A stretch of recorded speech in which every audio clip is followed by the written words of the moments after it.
अगर सरलता से कोई उपाय बता दिया जाए तो उस उपाय की कद्र भी नहीं होती है। परीक्षित ने पूछा, महाराज इस प्रायश्चित, इस नरक से निकलने का मार्ग क्या है? जैसे कहीं आप निःशुल्क अगर चिकित्सालय चलाते हो और वहां कुछ दवाएं अगर निःशुल्क मिले तो उसकी कोई वैल्यू नहीं होती है। हमारे गया में जो कॉलेज चलता है, पहले उसमें 18 प्रकार की दवाएं मिलती थी। जब मेरे अंडर में आया तो मैंने उसको बढ़ाकर 40 रिक्वायरमेंट कर दिया। पर दुख हुआ तब जब मैं एक बार अपने कॉलेज के इंस्पेक्शन में गया तो देखा कि मरीज दवा तो लेते हैं और बाहर लाकर वो पुड़िया फेंक देते हैं।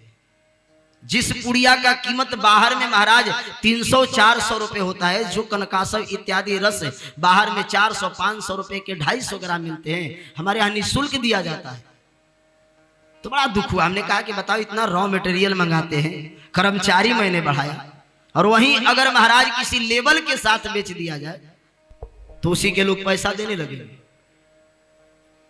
तो महाराज अगर सरलता से कोई मार्ग बता दिया जाए तो उस पर चलना बड़ा मुश्किल होता है। इसीलिए फोकट की चीज बड़ी अच्छी हो तो भी महाराज उसे लोग तवज्जो महत्व नहीं देते। और प्रदर्शन की चीज हो ना और घटिया क्वालिटी की भी हो तो भी महाराज बड़ी तन्मय होकर उसको स्वीकार करते हैं। केवल लेवल लगा होना चाहिए। सुखदेव जी महाराज परीक्षित से कहते, राजन केचिद केवलया भक्त्या वासुदेव परायणा अघम धुन्वन्ति कार्ष्णेन निहारमिव भास्कर। हे राजन, कोई सरल कठिन मार्ग नहीं है, लेकिन मुख्य बात यह है कि इस मार्ग पर कोई चलना नहीं चाहता है। ड्राइवर हो, थोड़ा सा अनुभवी हो, समझना, थोड़ा सा रास्ता के जानकार हो, थोड़ी सी जानकारी हो, और थोड़ा सा विस्मरण हो रहा हो तो पूछ देता है पथिक से, बताओ भाई वहां पर मुझे जाना है, रास्ता कौन है, और थोड़ा जल्दी पहुंचने वाला मार्ग बताना। वह बता देता है फलाने जगह से ऐसे ऐसे होकर आओ, आप जल्दी पहुंच जाओगे। तो उसी में बगल वाला जो बैठा है, अरे झूठ बोल रहा है, इसको नहीं मालूम, ऐसे चलो। और फिर महाराज जहां 20 मिनट में पहुंचना था वहां हम 1 घंटे में पहुंच कर आते हैं। तब महाराज कहता है, फिर वह व्यक्ति मिल जाता है, बोले अभी आप इतना देर लगाए पहुंचने में, हम तो 10 मिनट में 20 मिनट में पहुंचेंगे। तब पश्चाताप होता है कि नहीं नहीं नहीं, ये सही कह रहा था। तो फोकट का ज्ञान भी कभी कभी और फोकट की दवा भी कभी कभी महाराज उसके अनुपयोगिता साबित हो जाती है। परीक्षित जी महाराज से सुखदेव जी ने निवेदन किया, राजन यहां मार्ग तो बड़ा सरल है, लेकिन लोग चलना नहीं चाहते हैं। जब मौका मिले तो लोग कछुआ की भांति हो जाते हैं, अपने को सिकुड़ लेते हैं। चलने को जब मौका मिले, जब कुछ करने को मौका दिया जाए, तब उस समय अज्ञानता छा जाती है, अंधकार छा जाता है। और ऐसे देखो दिन भर महाराज जैसे बिना मतलब का मजदूरा दिन भर महाराज गड्ढा खोद देगा, और जब काम पड़ेगा कि भैया थोड़ा 4 फौड़ा मार दो, गड्ढा क्यों मारेंगे?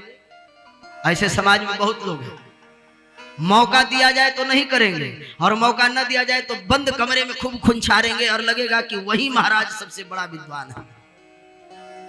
और जब सीमा पर लड़ना हो, जब जरूरत पड़े, तब महाराज देखिए कछुआ की तरह सब नख शिखा सब एक में सिमट लेते हैं। परीक्षित जी महाराज से सुखदेव जी ने कहा कि राजन मार्ग तो बड़ा सरल है, दवा बड़ी सरल है, कड़वी दवा भी नहीं है महाराज। नीम की पत्ता चिरायता से कम कड़वा होता है, बस थोड़ा सा पी लो, रक्त साफ हो जाएगा, रक्त शोधित हो जाएगा। वह नहीं कराएंगे, लेकिन जब कैंसर हो जाएगा तो जाकर फिर डॉक्टर के पास न जाने कीमोथेरेपी क्या क्या थेरेपी होती है, सब थेरेपी करा लेंगे। और पहले उपाय बताओ कि थोड़ा नीम का पत्ता सुबह सुबह टहलते टहलते खाओ, थोड़ा अड़ूसे के पत्ते का रस पियो, नहीं वो तो पेप्सी पिएंगे, कोको कोला पिएंगे, और न जाने क्या क्या पीते रहते हैं।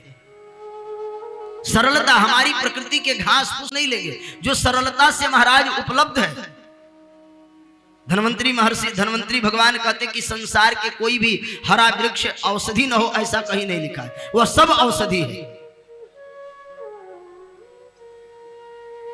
पगला जाते, थोड़े से बुद्धि कम हो जाती तो जाते हैं मेंटल डॉक्टर के पास, और अगर कह दिया अरे मीठी बच खाओ ना तो नहीं खाएंगे। अरे महाराज बड़ा गला खोखोरता है, तो कहां से पूछोगे।